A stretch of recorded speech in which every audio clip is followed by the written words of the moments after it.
On a eu l'accès à notre plancher de coulée. C'est donc là que l'on va trouver nos gens avec nos fameux manteaux ignifugés, hein, donc pour se protéger de tout ce qui va pouvoir sortir de ce haut fond d'eau. Et on se trouve donc là au pied de la cuve. Quand on regarde au pied de la cuve, on va retrouver l'endroit où on va percer notre trou. Exactement. Dans lequel on va percer pour faire couler notre fonte et notre laitier. Alors regardez ce trou, là, vous voyez ce point rouge à la base? Oui. Et bien c'est là qu'on va percer. Sachez qu'avant 1950, les gens perçaient ça à l'os, c'est-à-dire à la baramine, à la masse. On imagine le danger que ça pouvait représenter quand même alors. Oui. Et ils rebouchaient ce trou avec une espèce de manchette et avec un mélange de produits pour reboucher le trou. Sachez qu'il faut percer sur environ 1,40 m pour arriver dans la marmite. Il y a 1,40 m de briques réfractaires. On atteint une température tellement élevée à l'intérieur que bien sûr c'est les épaisseurs de briques qu'il nous faut. Donc on va percer ce trou quand on a suffisamment mijoté et on va faire couler notre fonte dans une rigole ici qui est devant moi. Les deux machines qui sont là, elles ne sont là que depuis 1950. D'accord. Donc si on regarde la première, ah oui, vous voyez, elle est articulée, elle est commandée d'une cabine. Et regardez le bout, on l'a mis en rouge exprès pour montrer, c'est ni plus ni moins qu'un forêt. Donc là, on a automatisé ce que vous expliquiez avant qu'on faisait tout à fait. Avec nos mains. Quoi. Tout à fait. On va donc percer notre trou, et ce qu'on voit, c'est que le trou est très petit. Oui. Pourquoi il est si petit? Alors si on réfléchit un peu, si on fait un gros trou, notre fonte liquide va sortir d'un jet, elle va partir, on va faire une belle photo, mais tout va partir dans la nature. Or, on va couler gentiment, comme de la lave, dans une rigole, comme là devant nous. Ça va durer environ 1h30 et on va couler 200 tonnes de moyenne. D'accord. Combien de personnel là sur cet endroit par exemple? Sur cet endroit, 4 personnes, plus une personne sur un pont roulant qui est au bout là-bas. D'accord. Les gens s'appellent des fondeurs, hein, les gens qui travaillent ici. Ce sont tous des volontaires. Pourquoi volontaires? Parce que ça paye plus. Mais c'est dangereux. Mais hyper dangereux, et pour la santé, bien sûr, ils avalent quand même pas mal de choses, malgré toute leur protection. Donc on a percé notre trou, avec cette machine qui est là, qui est articulée. La machine va se retirer, et on va donc faire couler notre fonte. Alors dans un premier temps, bien sûr, c'est la fonte qui va couler en premier, puisque très lourde. Hein. Et elle va passer dans une rigole, soit de ce côté-là, soit de ce côté-là. Et en dessous va se trouver le wagon qui va recueillir cette fonte liquide, donc notre poche tonneau, notre wagon cigare. Hein. On l'appelle comme ça à cause de sa forme. Hein. Ensuite, notre niveau va baisser, bien sûr, et on va arriver dans une transition fonte-laitier. Ce petit pont qui est prévu là, il est prévu pour retenir la croûte. Donc on va diriger notre laitier dans une rigole, et notre fonte va continuer à passer dans nos rigoles pour aller dans notre poche tonneau. D'accord. Ensuite, on n'aura que du laitier, hein, puisque c'est la dernière couche. Et ensuite, il va bien sûr falloir refermer le trou. Alors, comment les gens s'en apercevaient? Eh bien, quand on arrive à la fin de la partie liquide, eh bien, de ce trou va commencer à sortir des étincelles, ça va faire des bruits bizarres. Et ils se disent, hop, il va falloir refermer. Et il faut refermer suffisamment à temps. Donc, l'autre machine qui est là-bas, avec l'embout qu'on voit dessus, et bien à l'intérieur, on a un tampon, c'est un mélange de sable, de réfractaire, je ne sais plus quelle autre matière, sable, réfractaire et goudron, je crois. Et on va injecter cette masse dans le trou pour reboucher. Ensuite, on va refaire mijoter la marmite et on va faire ça environ 6 fois dans la journée. Et on va faire 6 fois refermer et ouvrir.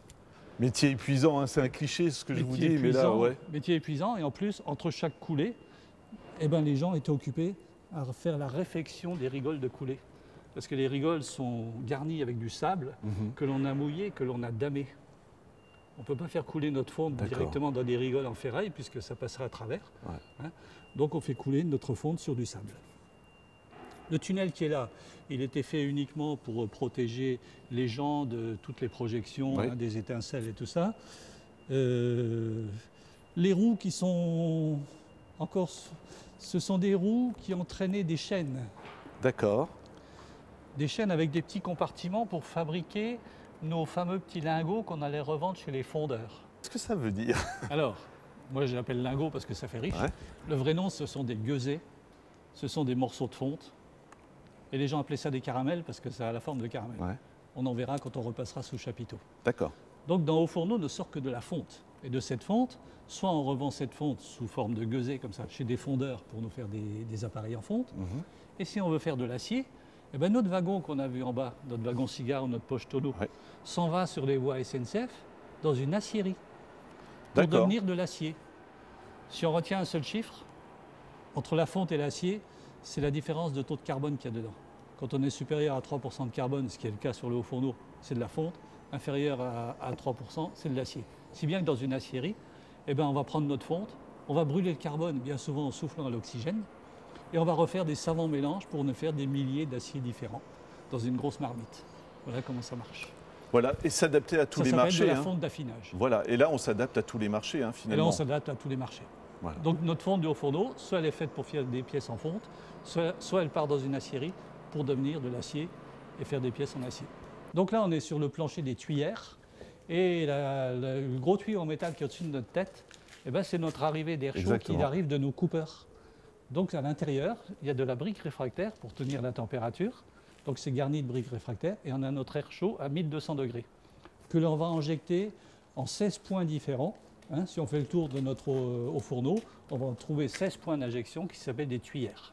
D'accord. C'est ici où il faisait vraiment le plus chaud ou quoi? Non. Non, c'est sur le plancher. Sur où le coulait la plancher fonte. quand même, ouais. Mais ici, il faisait quand même très chaud puisque Bah voilà. on a quand même de l'air à 1200 Ouais, degrés ouais, qui ouais. circule tout autour. Et les gens, pour se protéger, bah, ils se protégeaient derrière des panneaux comme ça, quand ils faisaient des travaux. C'était fait exprès alors. Oui. D'accord. Par ces tuyères, on peut enrichir. Vous voyez, on a différents piquages sur les côtés.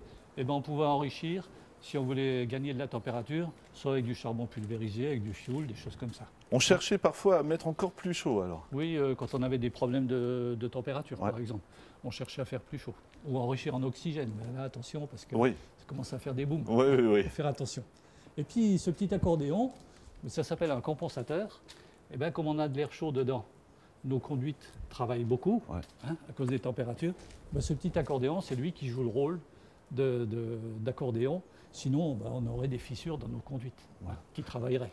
Et là, je pense, on réalise vraiment encore une fois à quel point c'était technique hein, quand même tous ces bâtiments. Ah, hein. tout à fait, tout à fait. Alors, sous cette injection d'air chaud, on est donc en dessous dans notre creuset, dans notre marmite. C'est là qu'on va être liquide. C'est là qu'on a fait fondre notre fer, hein, puisqu'on est dans la partie la plus chaude. Et toutes ces grilles qui sont autour, là, qui font le tour, eh ben, c'est en cas d'incident, de débordement, eh ben, notre fonte passait à travers ces grilles. Et en bas, bien sûr, elle refroidissait. Et après, il fallait tout ranger au marteau-piqueur. On découvre un bâtiment, là on arrive presque à la dernière partie hein, de l'usine, mais il y a un bâtiment tout au fond derrière dont vous vouliez nous parler. Oui, ce bâtiment, ce sont les anciens magasins généraux de l'usine. Il a été repris depuis 1 an maintenant par une société très spéciale. C'est un nouveau centre de recherche purement français. D'accord. Donc il va employer à la tête, il y a un monsieur qui vient du Canada, qui est directeur, et à terme il va employer une vingtaine de techniciens supérieurs et d'ingénieurs.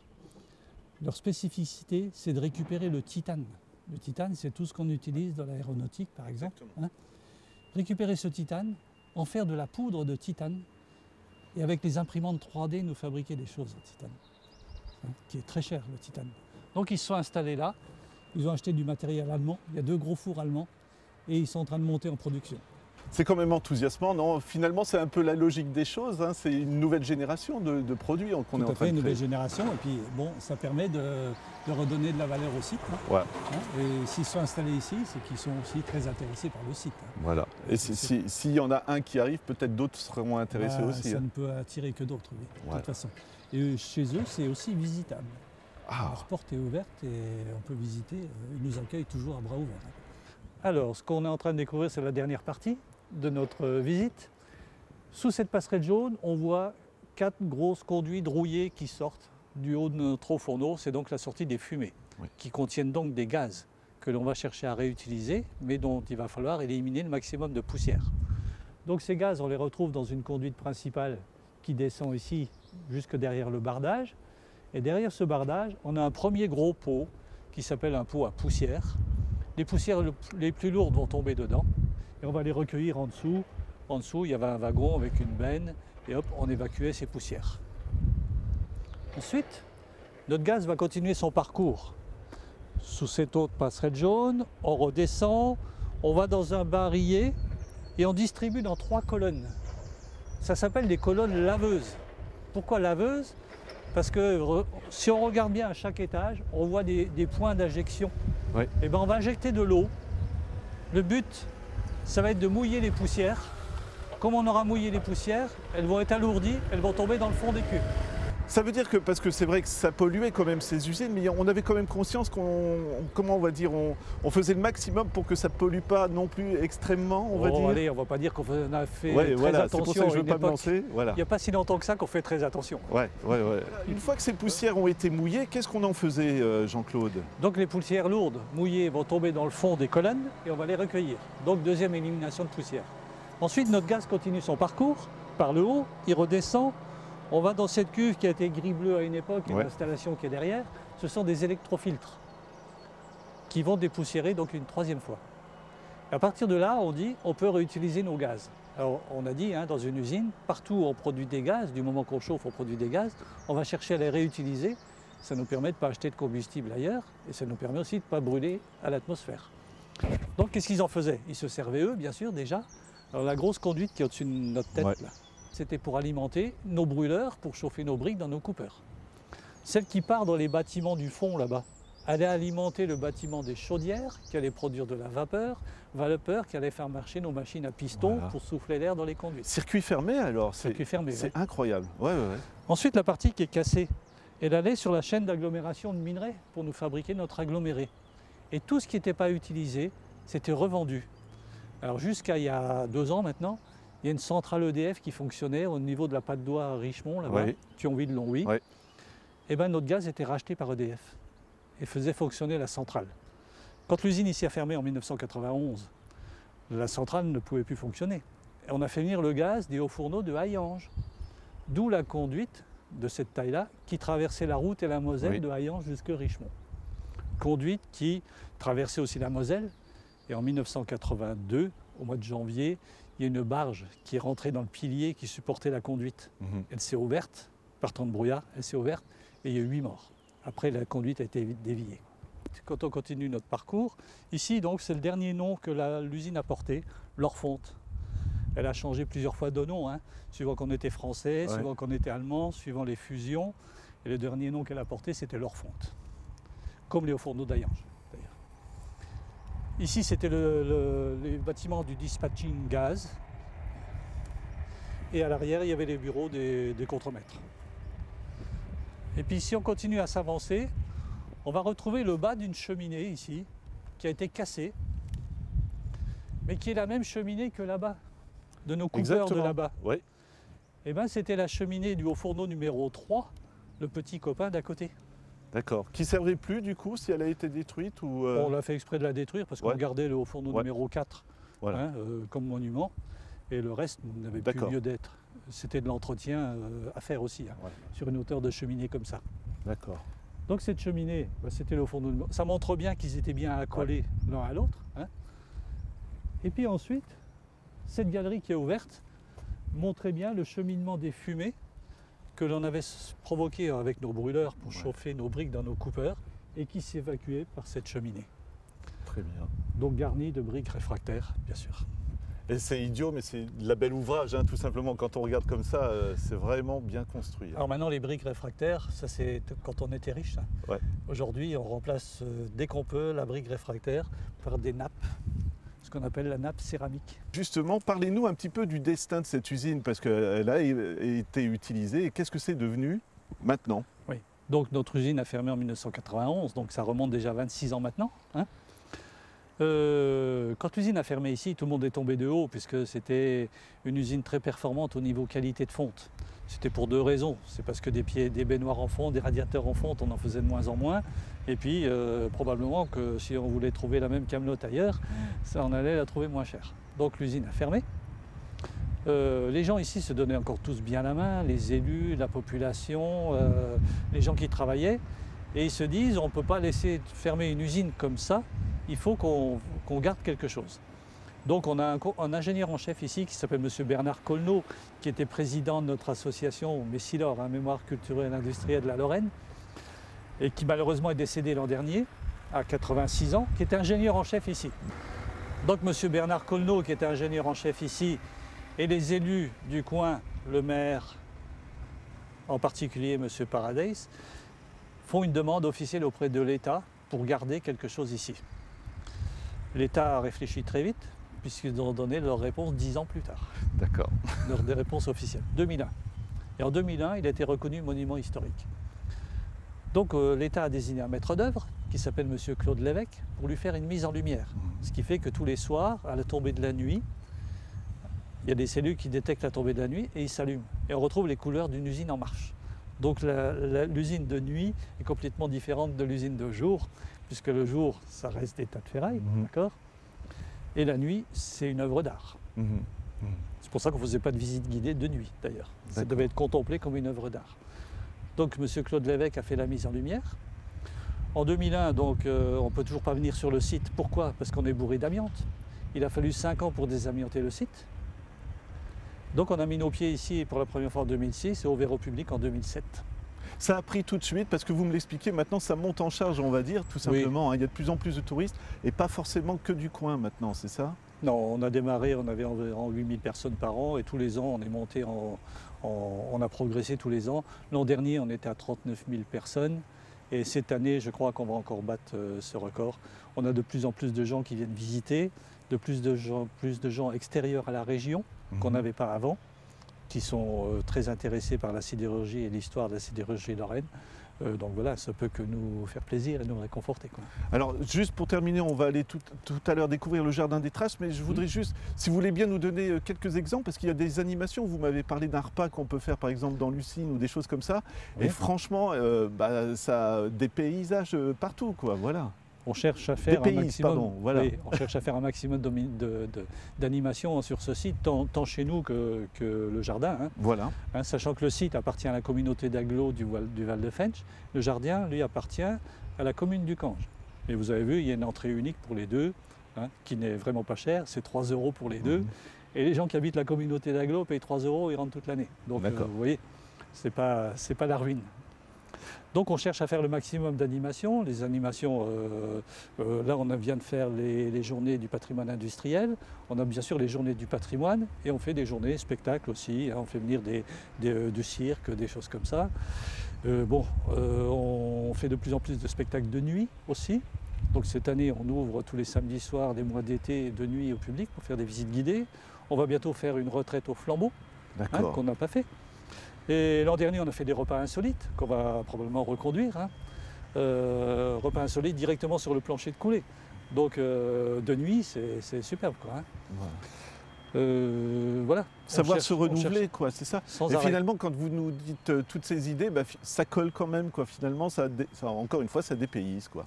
Ah, ça dépayse complètement. Oui. Voilà, Jean-Claude, on en a parlé tout à l'heure, je vous laisse nous présenter ce que vous avez dans la main, tout simplement.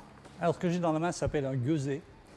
Ce sont les pièces en fonte qu'on revendait chez les fondeurs pour nous fabriquer des objets en fonte. Donc nos fourneaux, nos baignoires. Donc ils refondent ça.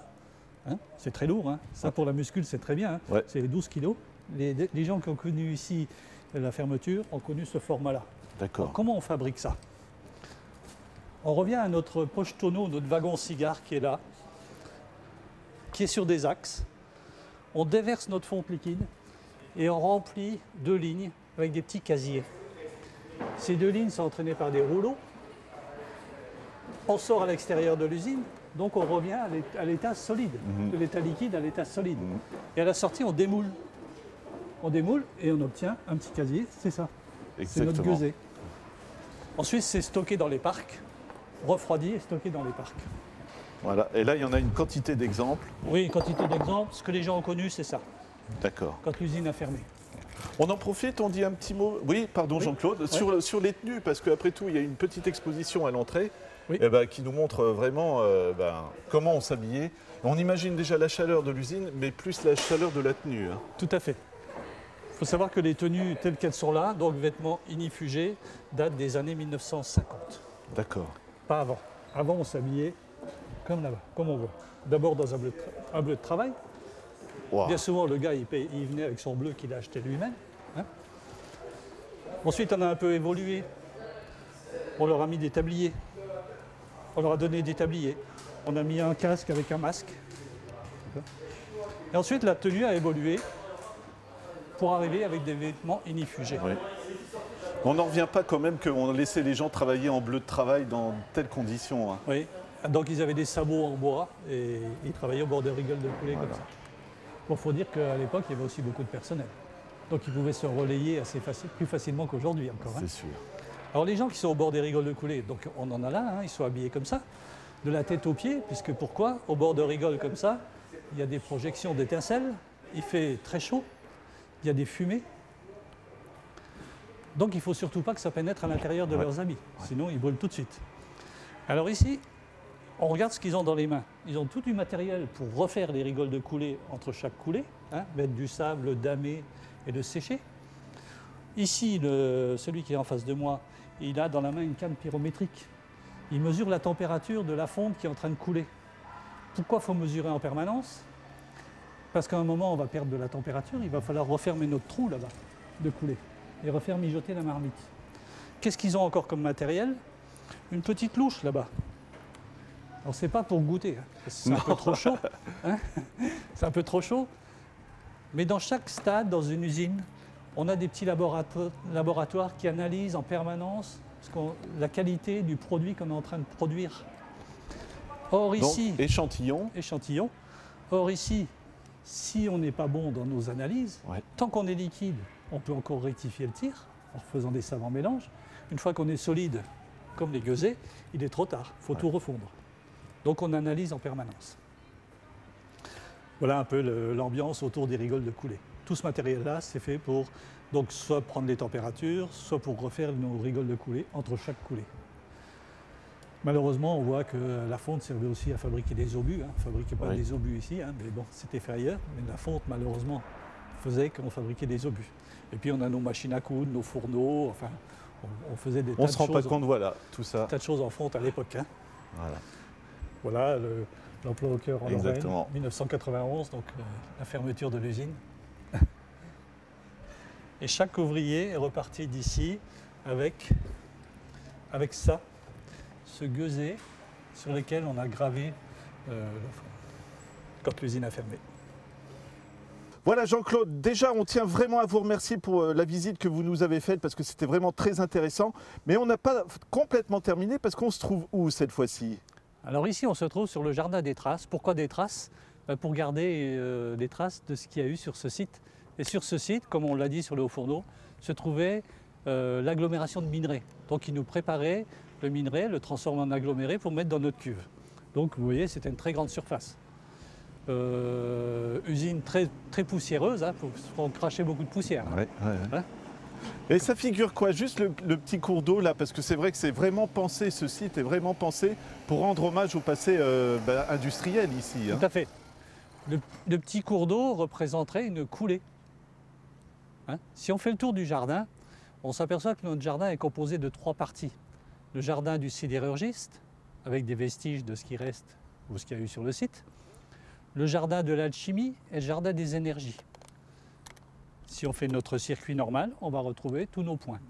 Derrière moi, on a des allées de plantes différentes. On a cherché à retrouver tous les plantes des pays de provenance des gens qui ont travaillé ici. Et puis ce jardin est classé maintenant jardin sans limite et est classé maintenant parmi les plus beaux jardins de Moselle. Ça doit être émouvant, j'imagine, quand on rend hommage quand même aussi aux origines des ouvriers, des choses comme ça, les gens qui ont bossé ici, ça doit leur faire quelque chose, non? Ah, tout à fait. Ouais. Tout à fait.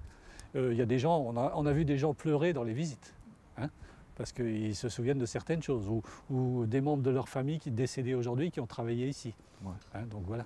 Et c'est aussi une belle histoire parce que ça prouve, ça c'était sans doute pollué, mais maintenant, encore une fois, je le disais, mais la nature reprend ses droits et de belle façon. Hein. Tout à fait. Et ce qu'on a vu sur le Haut-Fourneau, donc il existe ce grand plan qui s'appelle Évolu 4. Évolu 4, ça veut dire qu'on voudrait faire évoluer tout le site. Ça sera ou ça ne sera pas, on ne sait pas, il y a déjà des choses concrètes. Les grands bureaux par lesquels on est rentré, à terme, dans 2 ou 3 ans, notre chapiteau sera supprimé, on sera installé là-bas, notre accueil sera là-bas, on aura notre expo là-bas et des maquettes de présentation là-bas.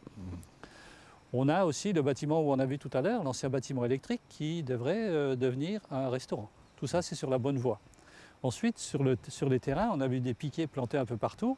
Eh ben, on va planter des plantes dépolluantes par parcelle, des plantes de différentes sortes.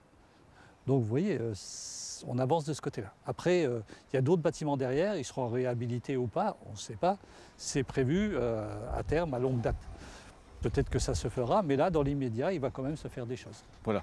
Dernière question, Jean-Claude. Simplement, les visites, c'est à partir de quand, jusque quand? Comment ça se passe, tout simplement? Alors, on ouvre du 1er avril au 1er novembre. On ferme l'hiver, bien sûr, parce qu'on aurait déjà moins de visiteurs. Et puis parce qu'on aurait peut-être des zones un peu plus dangereuses, hein, comme les passerelles où on est passé tout à l'heure. Ouais. Cette année, on innove en ouvrant au public et en faisant des visites guidées les samedis soirs, les mois d'été. Donc on a commencé le 18 juin, on terminera fin août. Voilà. On a changé nos horaires d'ouverture. On a certains jours, alors bon, je ne vais pas vous les dire par cœur, mais certains jours de la semaine, on ouvre en non-stop le matin jusqu'à fin d'après-midi. Donc voilà. Ça se passe comment? Il faut quand même se renseigner, ou on peut arriver ici et attendre qu'un groupe se forme et puis partir, ou... Si vous venez un week-end, entre 14h et 18h30, hein, puisqu'on ferme à 18h30 le soir, le dimanche, et le samedi, ben, si c'est ouvert de nuit, on est ouvert jusqu'à minuit et demi, hein, bien sûr. Vous avez un guide qui est ici de permanence, le samedi et le dimanche. Et on fait 2 visites guidées, une à 14h15 et une à 16h30. Voilà. Si vous venez en semaine, vous prenez soit les audioguides, soit vous venez en individuel, hein, vous suivez les panneaux. Et si vous êtes un groupe, normalement 10 personnes, mais vous savez très bien que si vous êtes 7, 8, eh ben, pas de souci. Nos hôtesses nous appellent et vous avez un guide qui va venir. Voilà. Ben Jean-Claude, on vous remercie vraiment encore une fois de votre accueil et puis aussi de l'intérêt que vous nous avez donné pour ce site. Merci encore une fois, Jean-Claude. C'est moi, merci.